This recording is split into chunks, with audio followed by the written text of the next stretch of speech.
Welcome to another exciting episode of the Epic Entrepreneurs Podcast. I'm Brad Sugars, the Chairman and CEO of Actioncoach, and today we're diving into the minds of some incredible business leaders, uncovering their real stories, strategies, and the secrets behind their victories. It's not just about success, it's about the journey, the hurdles, and turning challenges into opportunities. So let's jump right into it.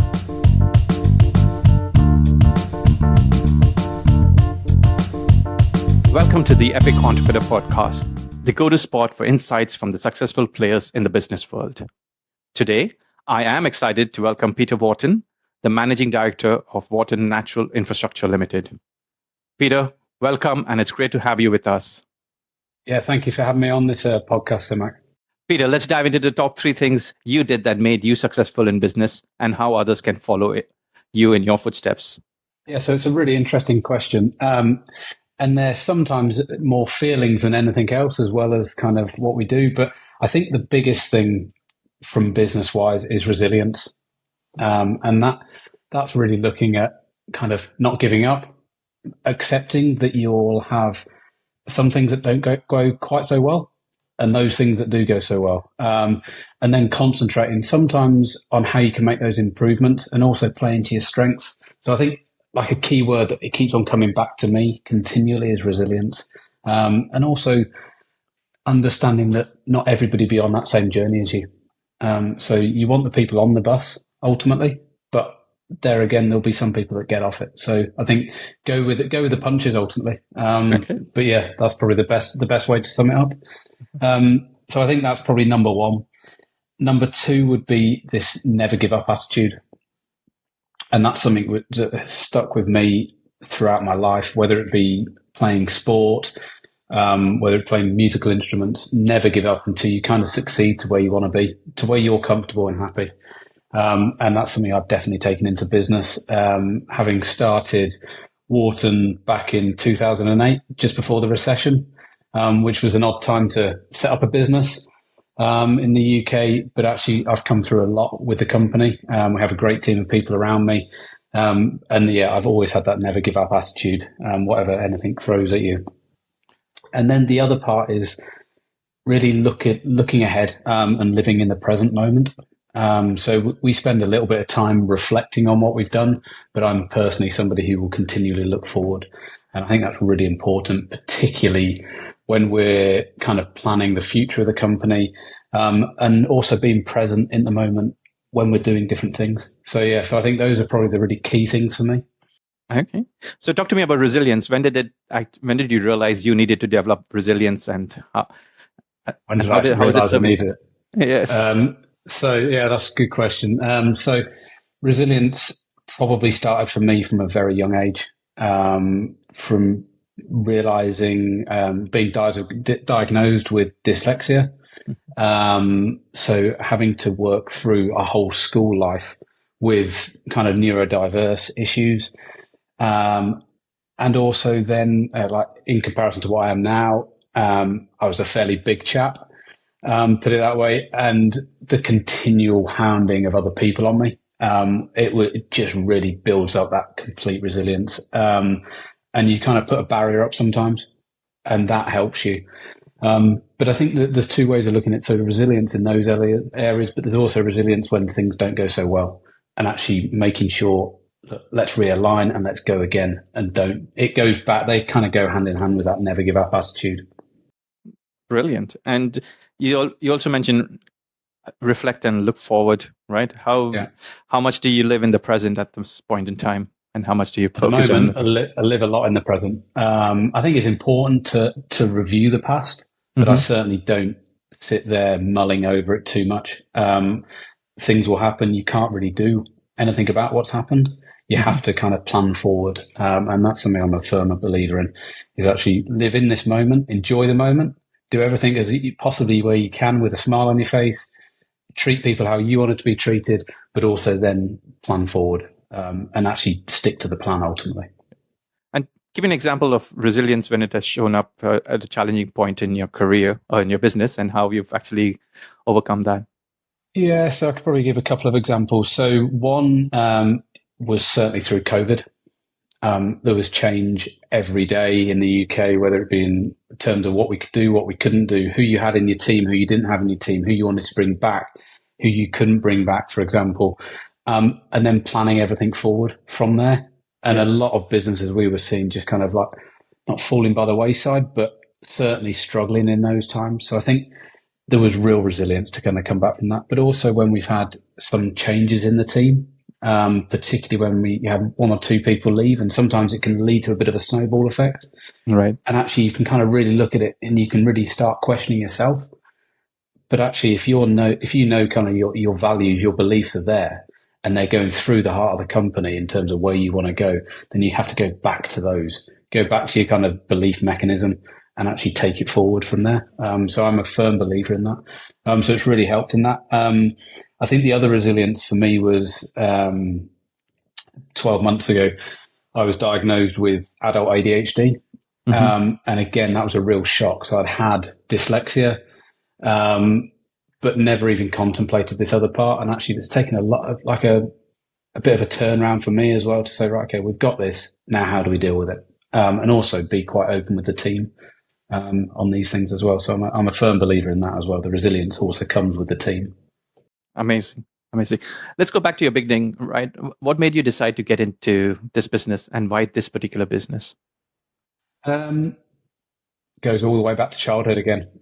So natural infrastructure, we're looking at trees, ecology, landscape, so everything outside, anything to do with nature.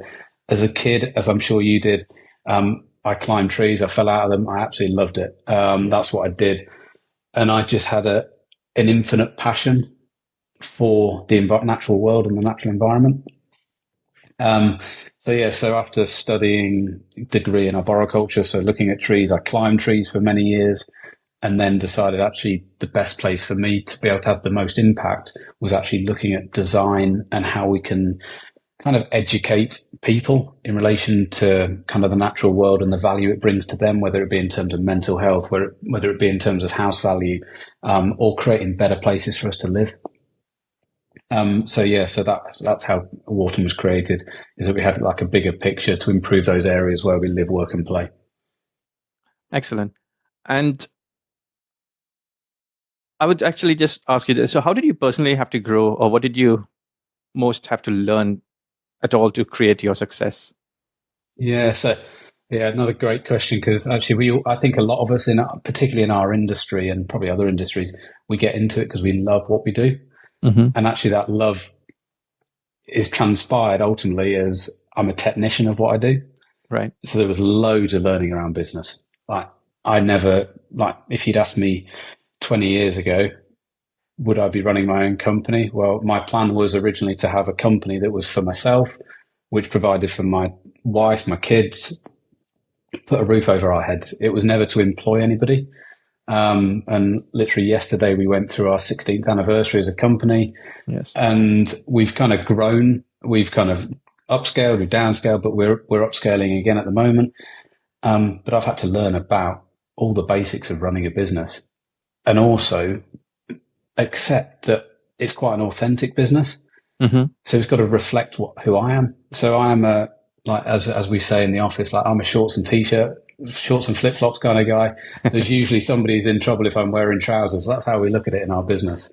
So I'm very much around, we want people to be comfortable, get the best out of people, make sure they're on the same journey as us as a company. We've all got the same kind of values, and take it forward from there. So that's kind of the business part was it's been a tricky one.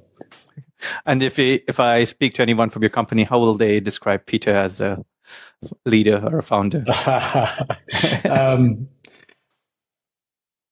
I think I would hope friendly, supportive, knows where they want to go to. I think they would say resilient and problem solver would be one of them. Sometimes goes off piste. I think would be a fair enough one as well. I do have certain days where I just we're going to stay in these lines of where we should be, but I do go shiny things do get my attention. Put it that way. Yes, I do understand that. Let's come back to your industry. Can you share some of the most innovative solutions you have implemented recently? Yeah, so I could probably share a couple. So in terms of the arboricultural side, so looking at trees, Hmm. we use a system which we help develop and help bring over with a couple of other people called Tree Plotter, Right. and it's an electronic mapping system. What we're able to do, as we've just done for a housing association, is we're able to collate live data for them and actually pull together a management plan which is there at their fingertips to use. So they can use that either on iPhones, Android phones, tablets, all those but they can see all that data. And they're starting to develop it now to look at canopy cover and actually put some metrics around what is the impact that kind of trees have in relation to carbon sequestration, value, those kind of things. So it's a really good piece of software. And yeah, we love using it. So that's one way of doing things. The other way is probably 3 or 4 years ago now, we decided to invest quite heavily into infrared cameras for bat detection. So bats coming out of buildings, that's what we spend a lot of time in the summer months doing. Very difficult to see because these things are kind of a few centimeters big. They're flying at speed when they come out of a building. So actually using infrared technology, we can kind of see bats flying away from buildings. So we can provide really accurate measures. And we've also now been able to develop that further to put that into our reports. So actually, rather than saying on a hand-drawn plan, this is where something's come from and emerged from, we can kind of give them that footage and say, this is the specific. So there's no doubt. So it's giving clarity to people. It's really important. Brilliant. And talk to me, how do you see the industry, the key trends in the industry shaping up now, and business owners like yourself, what should they be aware of? Yeah, so in terms of our industry specifically, I think, and hopefully other people would agree, we've never been more aware of nature and what we've got right out there in front of us. I do always pose this question to people: is that I feel we're a generation, and the older generations were the generations that have kind of helped really kind of destroy nature in many ways. And we've now got to put the goodness back into it and get people back on board. And I think we're seeing younger generations really appreciate that. So we do a lot of work to improve nature. So I think actually COVID probably helped with that, people's access to nature and how we want to be, for health, well-being, mindset, those kind of things. It's vital to be out and around nature. So it's huge for everybody. Go on. No, sorry, you complete your sentence. So, and then just in terms of trends, I think people are starting to put value on it. So we're actually seeing financial value put on these things, which is really important because most people speak the language of money. Yes, true. And how do you see the industry evolving in the next 5 to 10 years? And where do you see, your company actually fitting into that? Yeah, so in the next 5 to 10 years, I think we're starting to see more and more people become aware of their surroundings. We've got, within the UK, we have new legislation which came into force this year. So we have to leave, most of our work is development site related. So looking at housing, we have to leave sites with a 10% increase in biodiversity. So we're seeing that mandated as a metric around that. So there's a huge amount of work there. And I think more and more people we're starting to see now move away from cities and move more into the countryside. So I think that appreciation, again, we're having to work slightly differently, put it that way. So I think there's a huge appreciation. People are starting to value it. And we want to see improved kind of environmental change. Okay. And let's move on to customer focus and maybe community impact, right? How do you ensure that your services consistently meet and exceed your customer expectations? Yeah, it's a difficult one because every customer has a different expectation, and they're all buying in with different value sets, whether it be speed, whether it be cost, and those kind of things. So we continually look to track, firstly, our value in terms of cost, but what we give back. So we work with certain companies and we'll go and do kind of like tree planting events and try and educate the next generation of actually why it's important to look after things. So we do a lot of work around that, whether it be with the Heart of England Forest. We've done work with the NHS, creating kind of gardens for them, edible gardens. So I'm a firm believer in we want everything to go back to what our core values are. So we look to positively disrupt people. We look to improve nature, provide balance, and make people appreciate what they're doing. So yeah, we try our hardest to kind of look at community involvement. And the best way, particularly around tree planting, is that actually when you start to do that with groups of people from different diversities, different ethnic backgrounds, actually you break down loads of barriers and you start to generate community. And community is where we then start to see new, better housing come from and better a sense of engagement. Brilliant. And let's talk about yourself as Peter. Who is within your kind of trusted inner circle? What people? People, yes. Yeah, that's a good question. So I'm quite closed. I do have a fairly, I share a lot, but I'm also very closed in terms of what I do and when I do things. I suppose first and foremost is probably my wife. She knows basically everything that goes on. I think the wives generally have a tendency to do that anyway. Of course. Even if you think you haven't told them something, they seem to know. So those kind of people. My business coach, Anu Kana, I've known her now for coming up to 2 years, and I share a lot of things with her because actually as a director of a business, very often as a sole director, there's you and a brick wall to bounce ideas off. Yep. So actually I use Anu for a lot of things like that. I suppose then very close related school friends. Okay. We all kind of, well, all of my friends, we all seem to be relatively successful in what we're doing. And we're dotted all over the world. So actually we meet up and we do things still together and those kind of things. So it's these people who they're really they've been around for years.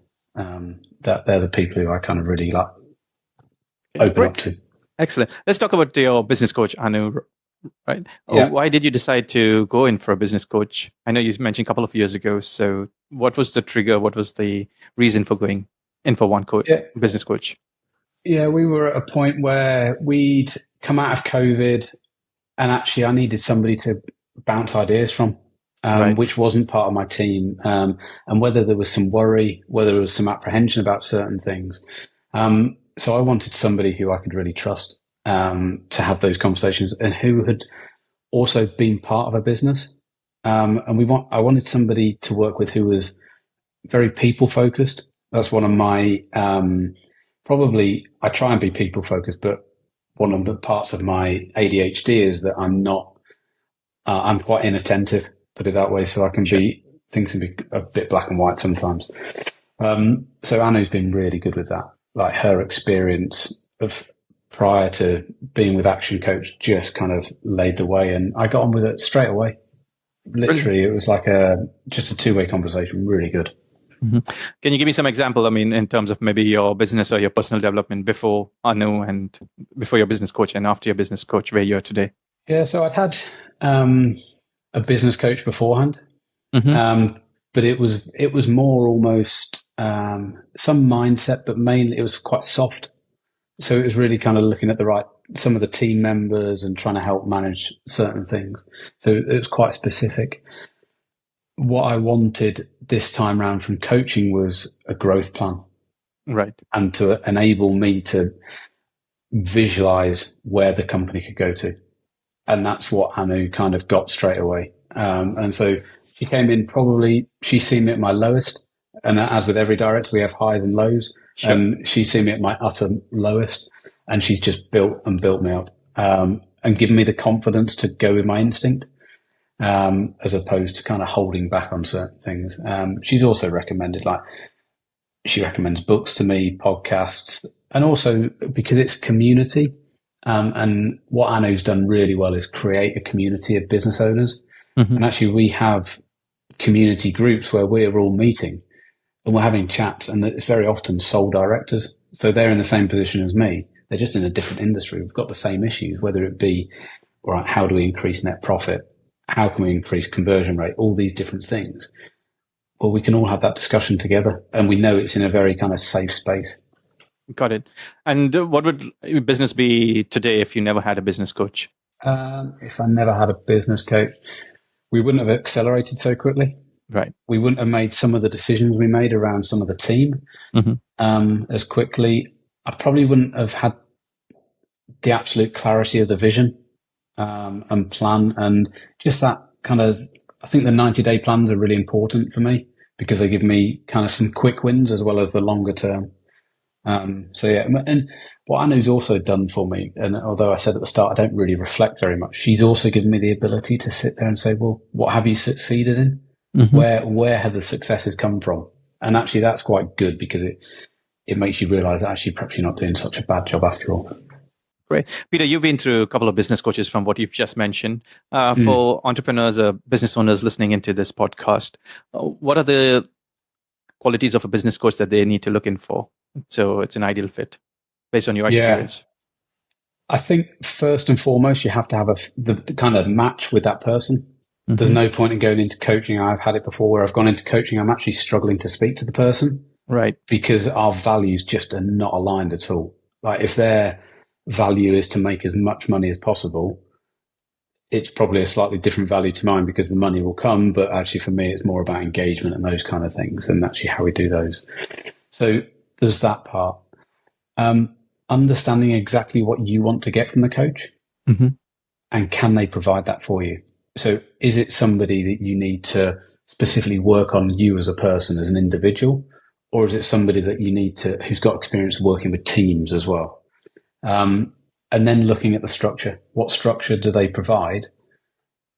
And then from that structure, does that align with you? And can you work that through as well? So I think it's quite a difficult kind of and complex thing to go through. I think it's also important sometimes to put a pause on these things. I'm always told to test and measure. Right. And sometimes it's quite important to have that test and measure and make sure, are we still aligned, and go through that. So I think that's important. I think also somebody who can engage with your team as well. If you're an entrepreneur or if you're running a team, then actually you probably want them to be able to work with the team as well. Excellent. So for business owners listening in, you should have a rapport with your coach. You need to actually look into what they want. There's good support structure, alignment, and also be able to engage with the team if there is one. So fairly good points. Let's just bring it over to another side of the podcast. What are your 3 non-negotiables? 3 non-negotiables. God, that's quite an intro. I don't think I've ever been asked what my 3 non-negotiables are.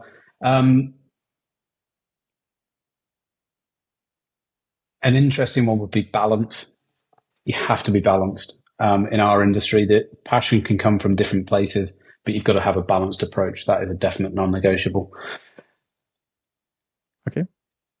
You have to be honest with what you're doing. Mm-hmm. And I think also believable. So we have within the company, we had a marketing guy work with us, and he put 2 people together and basically said that's the company is that love child of these 2 people, and it was honest and believable, passionate and balanced, and that's where we live and die by those things. All right. So Peter, your 3 negotiables are balanced, being honest, and being believable. It's great. Okay. And how would you describe yourself in one word? The only word I can use at the moment is resilient. Resilient. That's brilliant. The one word that comes to mind. Okay. And what's the best book you've read so far? There's a few good books. There's one that I always come to, which is Eat That Frog. I think it's so simple, but it works at so many different levels. Brian Tracy? Then there's also Atomic Habits. I really like that. And I don't read very much. I listen to audiobooks. So very often the audiobook depends on who's narrating it. Will depend on how switched on I am. And then there's a book called Ripple, which is big effects and small behaviors, changes in business. That's also good. And then I'm doing a lot of research right now around ADHD in adults, and actually how we use neurodiversity to an advantage. Brilliant.